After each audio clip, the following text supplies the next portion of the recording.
Gratulálunk a női győzelemhez. Milyen érzéseid voltak a mai nap folyamán? Először is nagyon szépen köszönöm. Kettős érzéseim voltak, már ilyen felemás eredménnyel mentem végig a pályákon. Az egyik nagyon jól sikerült, a másodiknál pluszokat tettem bele, de összességében nagyon-nagyon örülök, hogy sikerült megnyernem. Nem került itt szétrugásra sor. Nem tudom, követed a többi női játékost. Őket hogy ítéled meg? Természetesen követem, és a szétrúgást is figyelemmel kísértem. Örülök, hogy nem volt az első helyért szétrúgás, még soha nem volt ilyenben részem. Nagyon-nagyon gratulálok minden női játékosnak.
Szia Béla, gratulálunk a szenior győzelemhez. Nyilván az abszolút se voltál messze.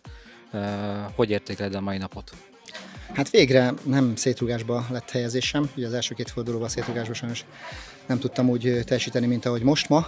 Ma nem kellett szétrúgni, ezt mondjuk a Sinyának köszönhetem, hiszen 17-esen nem volt szerencsésen, és a homokból kipattant a labdája. Így csak annyi volt a lényeg, hogy a 18-as párba fejezzem be. Az mai cél az volt, hogy csak pár, vagy minél jobban lefele.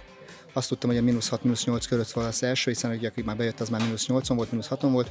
Próbáltam tartani a tempót, volt egy szerencsés pattom, és avval be tudtam húzni az első helyet.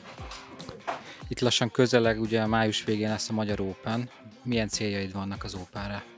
Hát ugyanaz, amit az év elején elterveztem, mindenképpen szeretnék a senior első háromban lenni minden versenyen, tehát ez teljesen mindegy, hogy Open vagy Magyar Bajnoki, legalábbis számomra. Ha ez így megy egész végig, akkor én azt gondolom, hogy akkor teljesítem azt az elvárást, hogy úgy készülök az egész évre, hogy decemberben a senior válogatotba beférjek.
Gratulálok Ákos a győzelemhez. Mi játszódott le a mai nap folyamán a fejedben? Most ugye első verseny így, hogy visszajöttem, és csak egy jót akartam játszani. Jól sikerült, és várom már az Opent. Ahhoz nagyon sok sikert kívánunk, de még itt feltennék egy kérdést ahhoz a kapcsolatban, hogy a szétrugás során nehéz volt Béla ellen játszani? Hát jó volt végre egyet szétrúgni, ugyanitt a magyar mezőnybe, egy csapattársammal, és igazából a szerencse győzött. Gratulálok a győzelemhez! Köszönöm szépen!